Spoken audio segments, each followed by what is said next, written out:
Za Górami.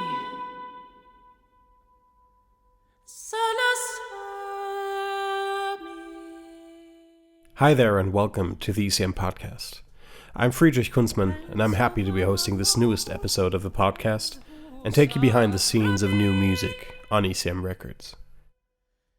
Today I'm joined by the magical trio of vocalist Alice Zawadzki, multi-instrumentalist Fred Thomas, and bass player Misha Mullov-Abbado, whose ECM debut, Za Górami, captures the musicians at the Auditorio in Lugano, with a folk song repertoire that spans multiple cultures, countries, and languages.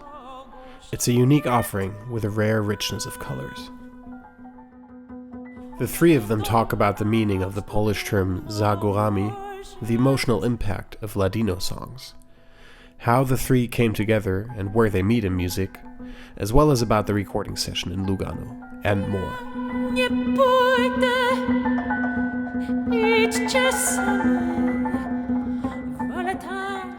Welcome to the podcast, Fred, Alice, and Misha. Thank you so much for joining me. Hello. Thanks, man. I want to straight ahead ask you, Alice, the title of the record. It's Polish? Am I right? That's correct. Za Górami. Yeah, Za Górami. Okay. And that literally translates to Behind the Mountains? That's correct, yeah. That's what it literally means, but it's also a way that a lot of Polish stories begin. Behind the mountains, behind the woods, and then it starts. And I actually had a really fun time researching lots of different languages and the way that there's like a really kind of special ways that folk stories begin. So obviously in English it's simply Once Upon a Time. I think it was I think in Irish there's like this huge long list of sort of declarations you have to make before the story begins. I think there's like 7 or 8 things you talk about: up on this mountain, under that river, and on the 7th sea when the 7 fishes swam by, something like this. So something really... It's very revealing of cultures, isn't it? How they lengths that they go to introduce stories. Yeah, absolutely. Yeah. So yeah, that's something that I thought was really... when we were thinking about a title for the album, something that ties together all of these different songs, because essentially they're kind of old stories that are old but very universal and resonant for all the different times, time eras, different stages of life, different periods of history, the future, and so something about this phrase not just being a kind of literal geographical place, but also an invitation to gather around and listen together felt like a nice kind of opening, a nice sort of welcoming way to begin. Yeah. And is that also related to the lyrics of the title track? Is that kind of what those lyrics deal with? Yeah, very much so. So this particular song is almost hallucinatory for me. There's it begins by saying, behind the mountains, behind the woods, a young woman called Małgorzatka is dancing with a band of hussars, and she's dancing with them, and her mother and father call her to come home, and she refuses, and she says that she's so drunk she's barely standing, and that she's going to dance with every single one of the whole regiment, if you know what I mean. And then that continues, and then she sends a bird out into the skies to take the message to her family, once and for all, I'm never coming home. And then this is where the kind of cautionary tale element comes in, and it says, she danced and danced until she became old, and when the cold winds of winter blow right through you, you might wish that you'd listened to what your mother had told you. So it's kind of, there's a lot of stuff, there's a lot of information in there.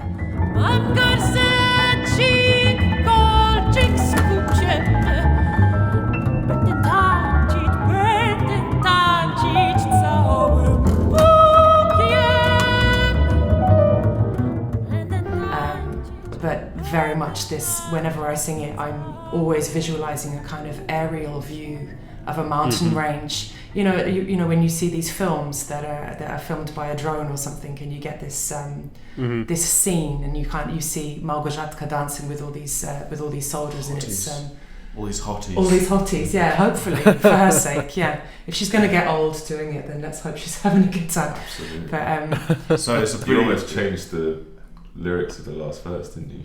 I almost did. It. I did for, that's a good point, actually, because, of course, with all of this old material, we have an opportunity to reinvent it as well. And I did a performance last year where I changed that final part. Instead of saying she danced till she became old and the winter came and she wished she'd listened to what her mother said, I changed it to saying she danced until she became old and still she said, screw you, I'm still glad I chose my freedom, I'm not gonna regret my life choices. And so I guess it's kind of there's lots of different contexts in which you can think about how to reinvent something and what vibes you want to put out into the world. But I think on this occasion we quite liked the idea of it being a kind of dark some of the darkness still Brooding. being there. Yeah, absolutely. Yeah, I'm going to want to talk about that again later on too, how you dealt with these traditionals, how you maybe rearranged them, because obviously you kind of treated them to different interpretations than traditionally folkloric ones. But in the short liner note to the album, you mentioned your vast cultural background spanning Europe, Russia, South America, and so on. This is very much reflected kind of in the repertory of the album. But you were all born in England, so how did your trio initially form for people who don't, who haven't been in contact with your music before? Well, I mean, I met Fred through Alice, so I think Alice has a lot of responsibility here for making this all happen. I mean, Alice and I met 11 years ago, and we just discovered that we both liked a lot of... You better not tell this story, right? No. Story. No, that's the other one. Okay, fine. No. We both discovered that we loved violin repertoire, and we started playing some of our favourite violin concertos on a vibraphone that happened to be in the room that we were hanging out in, and that's how we became friends. The funniest part was that Misha's a complete weirdo and is able I would just say to him, okay, Sibelius, second movement, and he would be able to play it on the vibraphone, and I was like, okay, Brahms, halfway through the first movement, and he would play it, and I remembered thinking in that moment, okay, this guy's very special. Alice and I have a lot of overlap in the sort of music we like to listen to, and I think there's a similar... You've talked about the similarity of the reason why maybe you and Fred have become close musical colleagues about violin being part of your family and kind of all about. Yeah, it seems that instrument seems to somehow unite the three of us, with Alice being a violinist and Misha and I both having violinist parents, and my first ever musical experiences were listening to a violin sort of float around the house, and who knows how that's tied us together or united us or influenced our music making, but it's there. It's a big thing. Violins are a big thing in the world, and for us. And you get to play a string instrument on this record too. That's right. As compared to your previous ECM. That's right. Yeah, I think is it just one track? I guess I play this medieval viol, which is a 5-string gut string instrument from Italy, made in Tuscany a few years ago.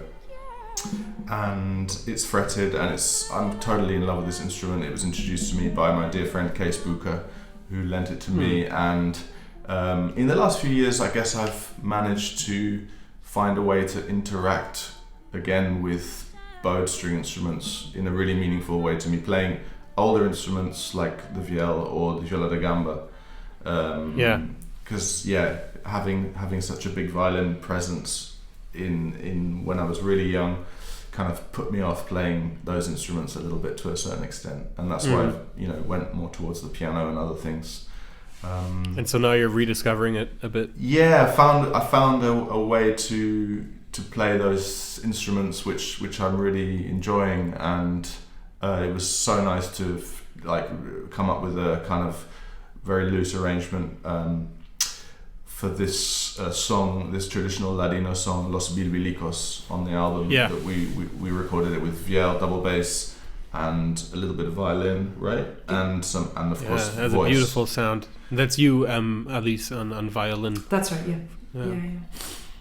It's got a very, very particular haunting sound, the viol, and in the right acoustic, the sound kind of explodes in space. In a dry room, it sounds absolutely awful. It's one of those instruments that relies on not just space, but a kind of you have to figure out how to produce the sound with very little pressure and really like trying to maximize the resonance without any force, stuff like that, you know. I feel like that came off pretty well actually in Lugano and the Auditorio, and in combination with Manfred there. It really sounds beautiful on the record. Yeah, because that room has such an amazing top end. Like the high frequencies in the room are so special and clear, bright without being harsh, and that really suits that instrument, and it suits the voice too. Absolutely. I think in a space like that, it feels like you're doing a duet with the space, as if the space was another member of the ensemble almost, because the way that the sound is reflected back to you because of the specific acoustics and everything else, the atmosphere of the space as well for me, then it kind of influences how you play, how you sing. Yeah. And then again, that gets reflected back to you again. So it's this constant information feed, or energetic feed. And so, yeah, playing in Lugano was extraordinary, actually. I feel like it captured us playing at our best, I think. Yeah, and actually just thinking about remembering how beautiful the viol sounded in that space, felt like the reward after 2 days spent driving there from London. And because you were taking your bass with you, right? Yeah, exactly. We drove because I wanted to bring my own bass, and it felt like the only way to sensibly do that. And Fred, you were practicing the viol a lot in the Eurotunnel and at motorway service stops. There were a few surreal moments with a medieval fiddle at a service station, stuff like that. But it was all worth it in the end, because I think absolutely, like you said, the space suited the kind of music that we chose, and I knew the space a little bit already, but of course this is mostly down to Manfred, who's kind of incredible talent at putting the right people in the right place, and knowing that the space will influence the way they play in a way that he enjoys.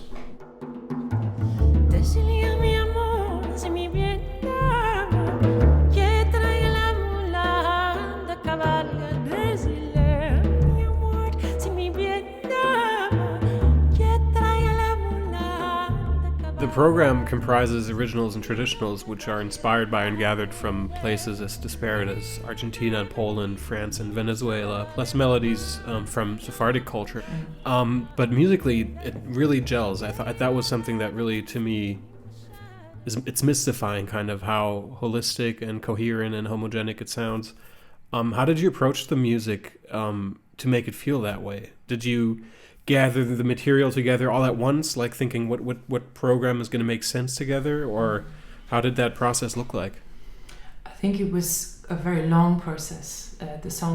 We gathered the songs over a period of years from lots of different situations, a lot of the time from people that we know, and by the time we had been playing them for a while, and then when we knew that we were going to record, actually what was a really significant part of the process for me was a kind of subtractive process, which is a big influence there from Freddie, I have to say.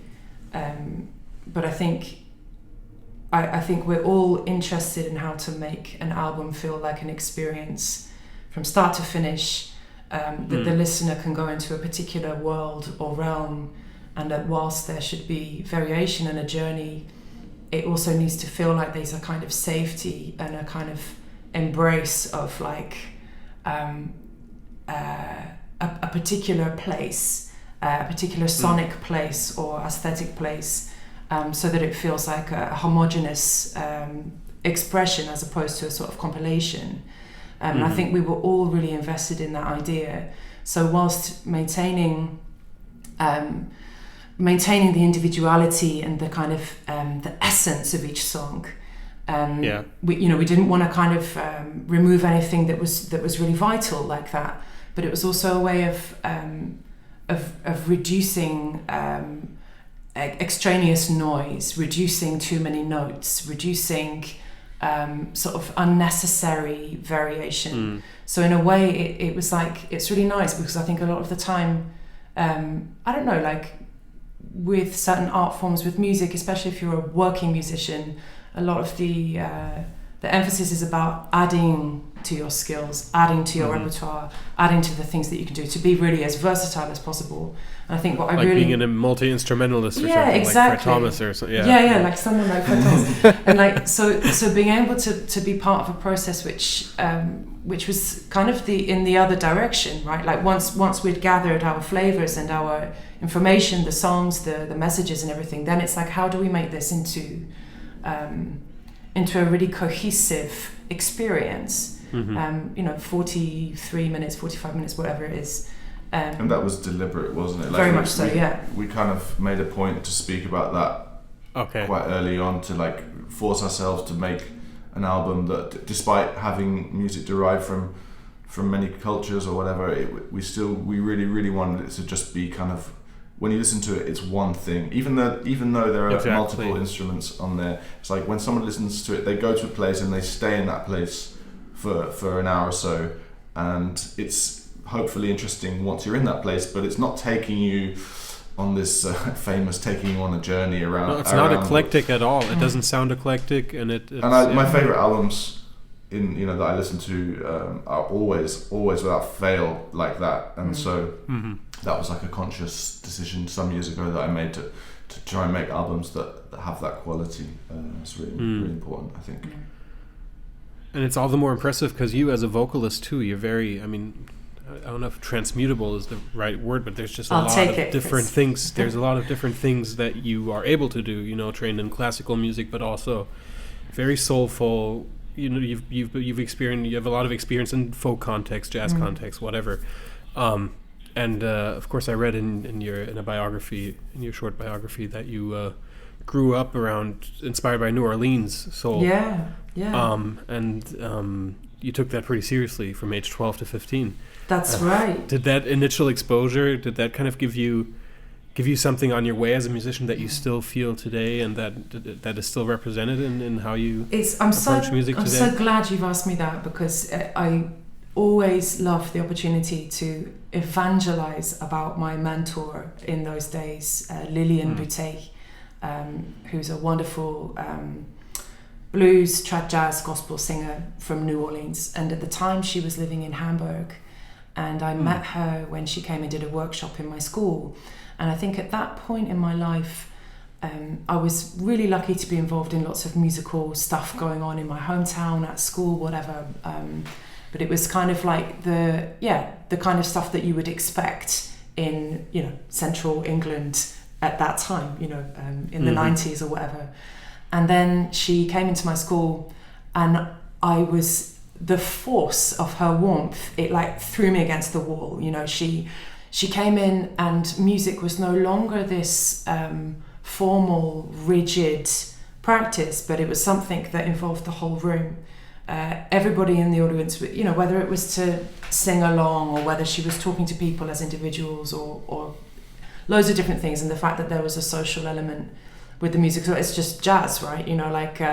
New Orleans jazz. But this was something that I'd never experienced before, and I think in my concept of jazz before that, it was stuff that you would listen to. I don't know. I had heard like jazz on adverts or on like old recordings and stuff like that, but I hadn't experienced it as a human being with other human beings in that way. Yeah. And I fell in love immediately. And I think, then over the years, she kind of took me under her wing. I kind of like followed her around when she had gigs, and like would hand her a cassette tape of me trying to copy her songs and stuff, and like, bless her, she was very sort of accommodating of this like weird teenager just kind of like turning up, handing her these things. But me and my mate Melissa used to make little recordings, so shout out to Melissa as well. But she kind of took me under her wing, and I think even though the singing that I do these days doesn't sound anything like what we would do in those days, I really hope that the way that Lillian taught me to interact with an audience and to try and approach music with your full heart, you know, to really connect to the material and not just perform it technically. 100%. In fact, she never gave me any technical advice. I learned loads of technical things from her by watching and imitation and osmosis, but she never advised me of anything apart from something to do with boyfriends once.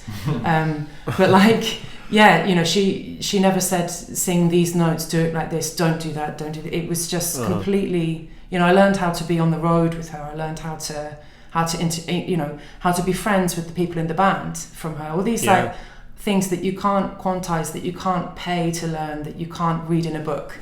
You just know it from being there. And I'm so grateful to her for that. I think, Al, you have a special gift of communication with audiences, and from what you're just saying, that sounds like that came directly from her. Thank you. So bless her. Great. Thank you, Lillian. Yeah.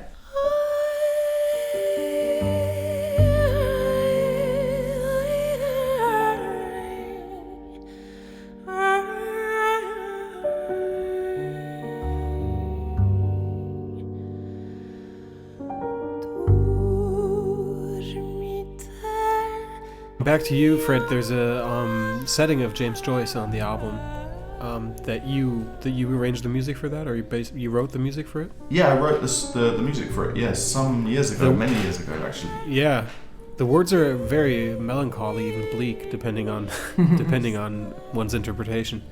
How did you go about putting it to music? Interesting you should say that, because actually, from what I remember, during the pandemic, Alice, or no, not during the pandemic. Before we first met, Alice wrote to me, or we had some sort of conversation about how... I stalked you online. Yeah. That's this current ongoing theme, the stalking thing. Oh, right? yeah. No, you told me that song had been consoling for you. Because of... a breakup. And the text and the music too. So, there is a kind of melancholy to it, but interesting that the opposite is true. So I wrote this, I went through a kind of big songwriting phase about 10 years ago, actually, and within the space of a year wrote like loads of songs. Most of them were awful, and but I needed to go through that, you know, as a kind of creative person, and that was one of the songs that I wrote. It was kind of influenced by... I guess it was influenced by monodic music, medieval music of just one line against a drone. I was listening to a lot of Gregorian chant and things like that at that time. I still listen to that music, and it was just, you know, just one of those things that kind of comes out quickly. The only good songs I wrote, the few good songs I wrote, always had that quality that they appeared. And this is not an original thought, because most songwriters will probably say something along these lines. But you know, the ones that really, really stand up normally, in general, tend to just sort of come out more or less fully immersed in quite a fast and effortless way. I'm generalizing massively, but that was how it was for this song, and I wrote a few more that had that characteristic. And going back to the point of making a cohesive album, we decided actually to not include any original pieces in our album, and just record kind of folk music to pick a general tone for all this stuff. But at the last minute, we decided to put it in. It was a totally spontaneous decision in the recording session, because we thought it would work and we were in the mood for it. Well, it definitely has a timeless quality. It doesn't stick out in any way. That's great to hear, because I was a bit worried about that.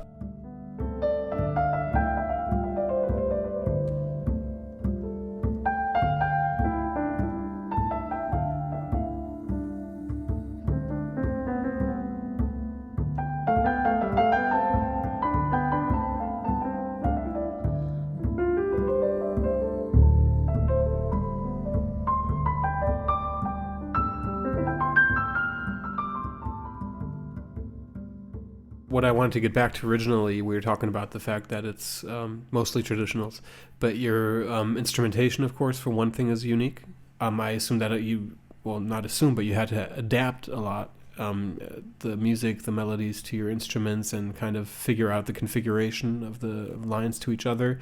Can you talk about that process, about reshaping these traditionals together, or who was maybe more dominant as an arranger of you three in that respect? We've spent a long time playing a lot of the music that we recorded for this album, and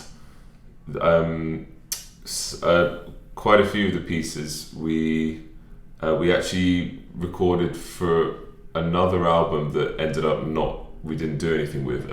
We recorded this about a year before we recorded this album. Mm-hmm. And we didn't realize at the time that ended up being a kind of like a trial run to see what would happen if we record some of this music. And in the process, we've ended up changing a lot of things about the music, including the instrumentation. In this ensemble, the main variables have ended up being whether Fred plays the piano or Fred plays a drum kit or some other percussion, or the viol now. Whether Alice plays the violin as well or doesn't, or adds a little bit of percussion. And the aim has always been to just sort of serve the music, really, and to find the best sound for that song, and to not really think about the kind of from the point of view of like trying to showcase all these different instruments. It's not really the point. So it's actually so much that often when we've performed live, it can be a bit tricky trying to program things so that Fred doesn't have to stand up and walk to the other side of the stage between every single song to change instrument, because so there's a bit of a sort of sometimes a battle between practicality and actually just what's best for the music or the performance. And I really love that we've just been so open to changing things up all the time.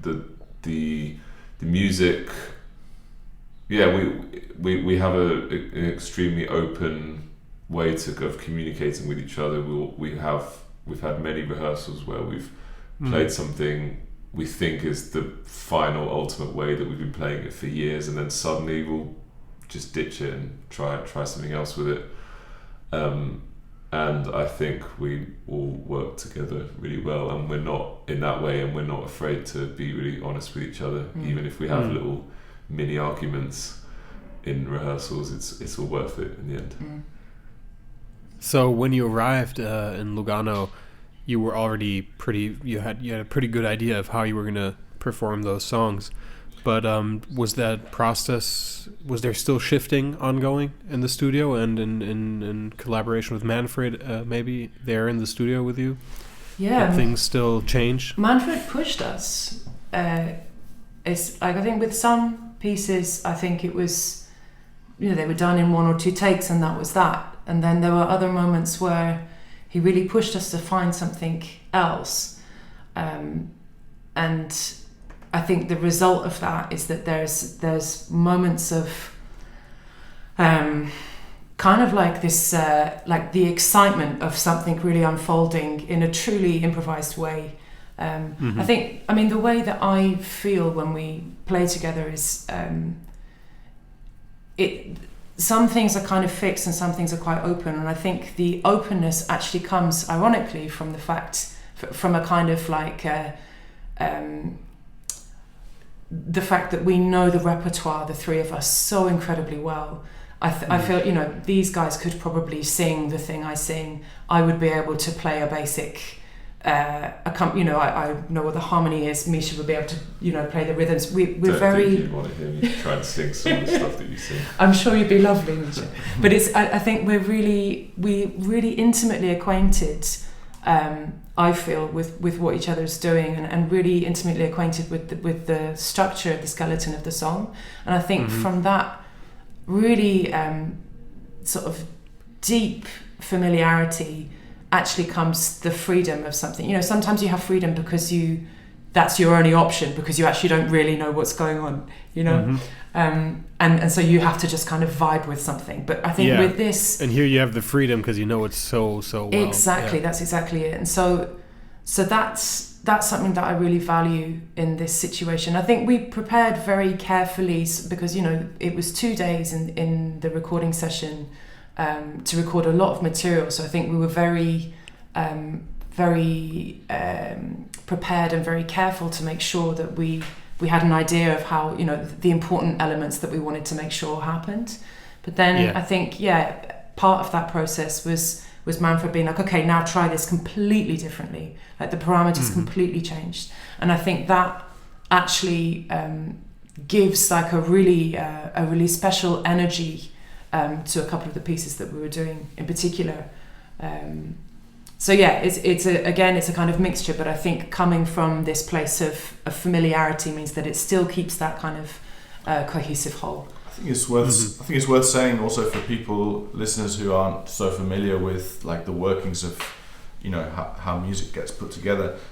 There are a few moments on this album that are kind of fixed. Like for example, the song Árboles has a few moments that are quite arranged and they're more or less set, but actually like the overwhelming majority of the music is completely the way it's articulated is completely open and free, and that's a big freedom. Of course, the lyrics are set, the rough shape of the piece might be fixed, but actually how we articulate all the harmonies and, you know, the melodies and the rhythms, that's still incredibly free. And I don't know if how that comes across. Actually, it's interesting to know. Would be interesting to ask people whether it sounds like it's totally improvised or whether it sounds very arranged, but that doesn't matter ultimately. I think it probably depends on who you are and what your experience with music is, but I think that both perspectives are really beautiful. You know, either listening to it as something that is notated and perfectly performed, or listening to it as something that is just very well known to the musicians making it, and they can balance it out freely, juggle with lines and communicating with each other freely within that structure. So like the French Nicolas Gombert song Je suis trop jeunette, that's totally free, for example. It's just the melody, there's nothing else arranged about it. But going back to the point about instrumentation, I think it's like, as a multi-instrumentalist, sort of adding to what Misha said, it's really like the song, you just need to find the right thing for the song, like, and eventually you will find it. And that's also in relation to the key that you sing the song in, like which key. We spent ages trying different keys, and eventually you just find the right one. You can't explain why it's right, but it just feels right. And it's the same for instrumentation, stuff like that. So all of that is up for grabs, and we spent ages like figuring that stuff out. So we were right. Oftentimes musicians or instrumentalists will argue that a key which allows more open strings to resound is more preferable. Is that something that you experieist for this material, or not at all? Completely agree with that. Especially for the Los Vidrios that we for the because the overtone spectrum is just it's completely different as soon as you have that. I feel for the viol you have so much more resonance. For the viol, it's completely fundamental, and even I would say for the double bass, like as a part-time double bassist, I'm always trying to persuade people to change the key of their music so that it suits the instruments better. I mean, you probably feel you're probably more flexible in that way than me, Mish. No, I definitely. It feels frustrating sometimes when I get sent an album to record some bass over, and I know that they don't know. They haven't considered this sort of thing, and then for the one song, they're like, do a bass solo in this. I'm like, really, the one that you've put the capo on the 4th fret of your guitar and just not really consider that that's the worst key to play in the whole bass or whatever. I have it a bit less though since being able to change the tuning of my bottom string though, so that was something I quite enjoyed. I have enjoyed experimenting with. But there are some low C's on this album, right? Yeah, C's. They are amazing. They give me a wowzers in my trousers. Also, Alice, you were saying, just going back to what makes it so free for us, what makes it so possible for us to be so free and open to changing things when performing this music, and you mentioned how that it's ironically something to do with how well we know it, which kind of in some ways sounds like a paradox, and in the other ways makes so much more sense. It makes complete sense. It sounds kind of obvious, but it probably should just be stated that we all come from a very classical background musically, and classical music is generally not associated with improvising, I think. It definitely there's a lot of history of improvisation in Baroque music, for example, but a lot of people wouldn't normally make that link. And yet for us, I think the fact that we are so not tied to any one genre in our general musical lives individually and as a group, I think that for me is the real key to why we're so not tied down to any sort of expectations or ways that one must generally play music like the pieces that we're playing.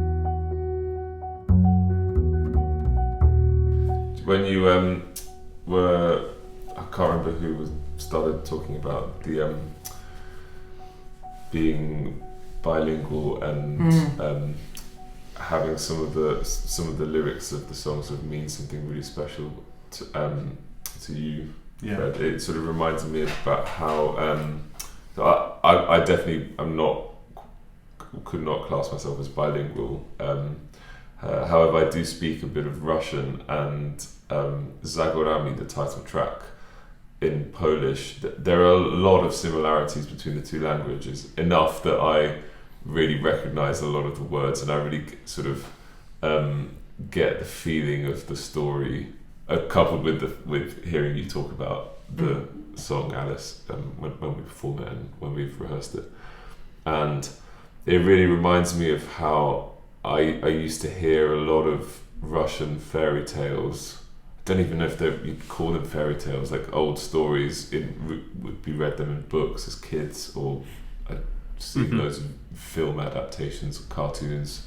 There's so many old Russian tales, and they're so dark. That so many of them, they're kind of to the point of just being twisted and kind of just bizarre and kind of wonderful as well. And I love the fact that in the way that the final version that we have now of this song, which has gone through so many different iterations, hasn't it? Makes so much use of the prepared piano, which is as I've always found is associated with that sort of like mind-altered kind of verging on insanity thing, and I really love the way we've captured that sort of Slavic vibe there in that piece.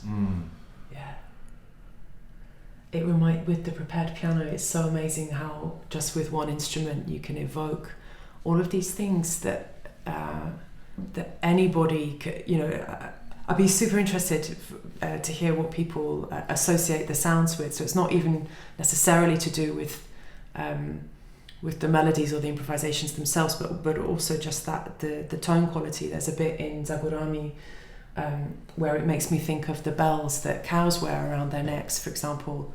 And it takes me to that mountain range. It's just yet another ingredient that's so descriptive. Something very evocative too. Absolutely. And then at the beginning of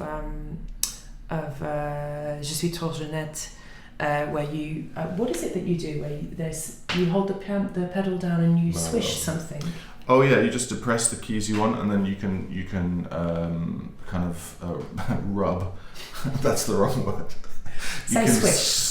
Scrape the strings with a soft mallet, and you get kind of harp-like effect. That was kind of, people figured out that, I guess. Well, who knows when they figured it out, but certainly in the 50s in the States. What other prepared things do you do on the piano? Well, so yeah, I just use objects, found objects, whether they're rubber or metal or wood, to manipulate the sound of the piano, just like John Cage did back in the day. And it's a super interesting phenomenon, because of course you completely transform the sound of the piano. It becomes a microtonal instrument. It becomes even more of a percussion instrument. The array of sounds just widens even further.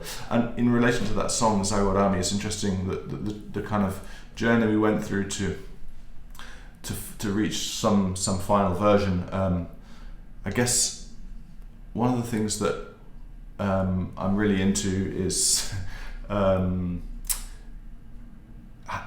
sounds simple, but having different things happening at the same time and not all doing the same thing at the same time. So this piece, hopefully, you feel that, like, I guess it's basically like polyphony. Like we love polyphony, and you get depth and you get 3D-ness when everyone's in their own space and they're doing their own thing at the same time, and somehow those things combine, and that's maybe a good piece to hear that with the prepared piano and Misha's fast bass, and then a kind of floating melody which is super intense. All these things happening at the same time. There's a kind of groove aspect too.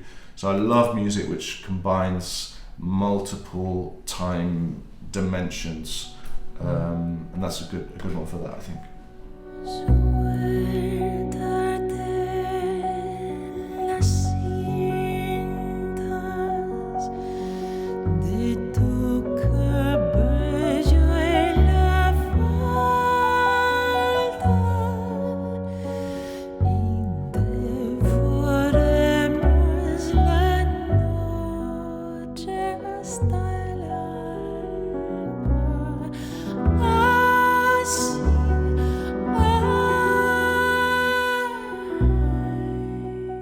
The Ladino songs, for those listeners who aren't so familiar with that tradition, the language Ladino is like an ancient Judeo-Spanish language, and it's more or less based on medieval Spanish, and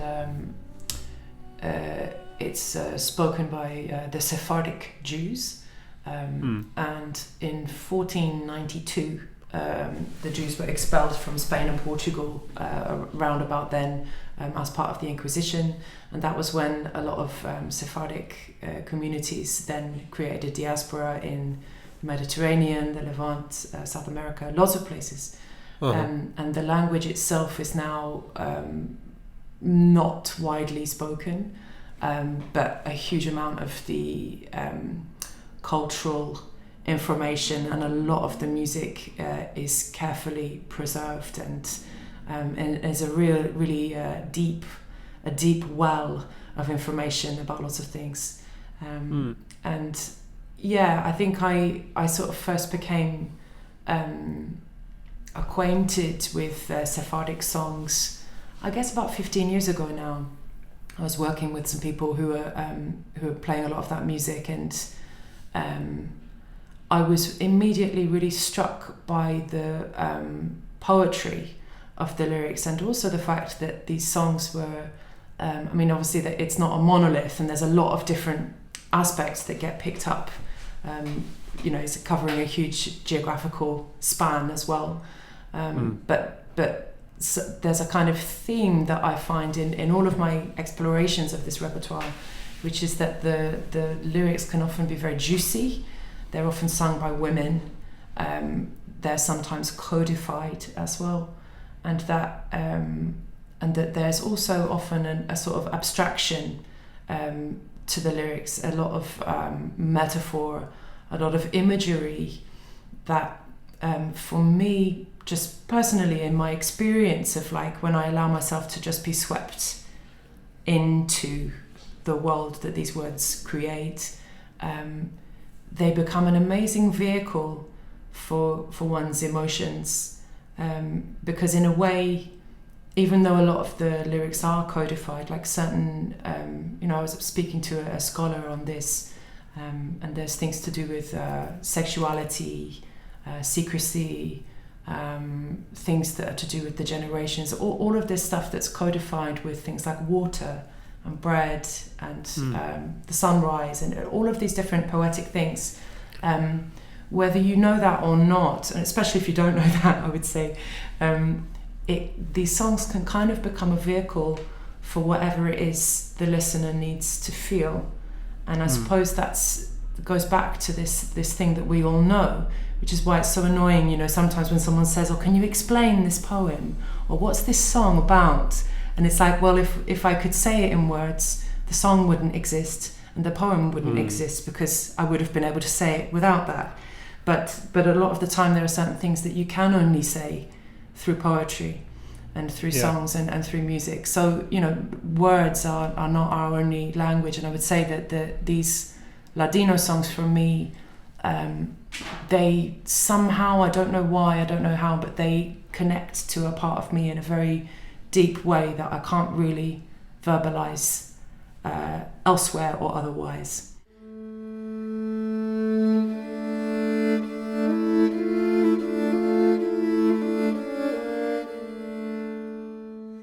Alice Zawadzki, Fred Thomas, and Misha Mullov-Abbado on their new album Za Górami, out now on ECM Records. Thank you for joining me in the podcast.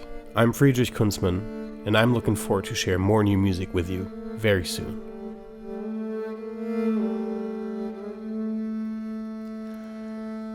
Los pelicos